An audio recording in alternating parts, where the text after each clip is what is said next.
انت متخيل يا عزيزي ان الكلام اللي هتسمعه في الفيديو ده يطلع من رئيس نادي الزمالك، رئيس تاني اكبر قلعة رياضية في مصر؟ انت متخيل؟ اسمع كده بيقول ايه. نادي الزمالك ده زي ما انا طول عمري عندي مقوله بحبها وده احساسي الشخصي، هو اكبر قلعه رياضيه في مصر. اللي مش معتبر كده اسف في اللفظ ما بيفهمش في الرياضه، ما بيفهمش في الرياضه على طول كده. احنا دايما عندنا مقوله وحضرتك الحقيقه حطيت حجر الاساس بتاعها، بدون الزمالك والاهلي في الكره المصريه مفيش كوره. انا ماليش دعوه بحد تاني، انا ليا دعوه بالنادي اللي انا لا انا بتكلم وهو نادي الزمالك. الذي عايز يتكلم في الرياضه يتكلم على نادي الزمالك بكل احترام ويبقى فاهم كويس جدا ان هو لو غلط في نادي الزمالك هيبعد عن رياضه. هنبعده عن رياضه بالكامل، لان النادي بتاعي ده اكبر قلعه رياضيه في مصر، واللي مش عاجبه كده يمشي ما يجيش في الرياضه خالص، مش هنخليه موجود في الرياضه. في البدايه بس انا عايز اسال سؤال، ونفسي كل الناس اللي بتشوف الفيديو ده تجاوبني في التعليقات. ايه اللي هيحصل لو الخطيب طلع وقال الكلام ده؟ ايه رد الاعلام لو طلع الخطيب وقال لك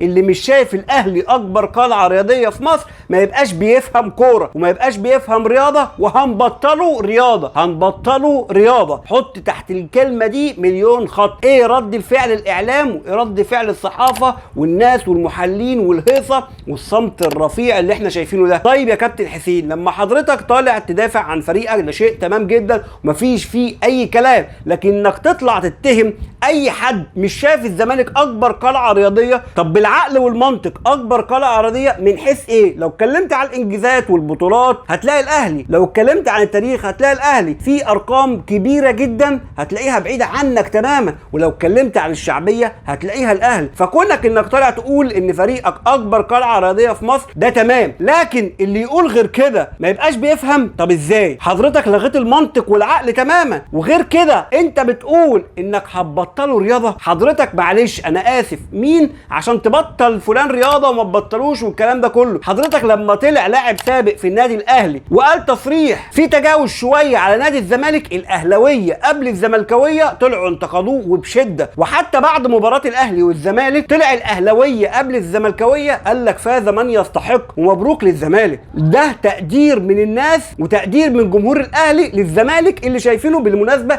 كبير مش صغير تماما، لكن مش اكبر من الاهلي. ولو في زملكاويه شايفين ان الزمالك اكبر من الاهلي فده حقهم، وانت من حقك تشوف فريقك اكبر من اي فريق تاني تمام، لكن انك تقول هتبطله لو ما قالش كده فده في تجني على الراي بشكل كبير جدا. وايضا لما سيف زاهر اتكلم مع حضرتك وقال لك الاهلي والزمالك او الزمالك والاهلي وقال لك بص ما تكلمنيش غير على فريقي، فده مفيش احترام من حضرتك، معلش انا اسف، للنادي الاهلي. مفيش احترام لجمهوره اللي 3 اضعاف جمهورك، مفيش احترام لبطولاته ولا انجازاته ولا تاريخه. لما يتذكر قدامك ويتقارن مع فريقك او يتقال الاتنين في جمله مفيده لازم تكن له شويه احترام. ما تقولش انا ماليش دعوه وما تكلمنيش عن اي فريق تاني وتاخدك العزه كده يا كابتن حسين. يا كابتن حسين احنا من الناس اللي بنطلع نناشد باستقرار الزمالك ومشفقين على الشيله اللي انت شايلها، وشايفين ان قوه الاهلي تمكن في قوه الزمالك وقوه الزمالك تمكن في قوه الاهلي،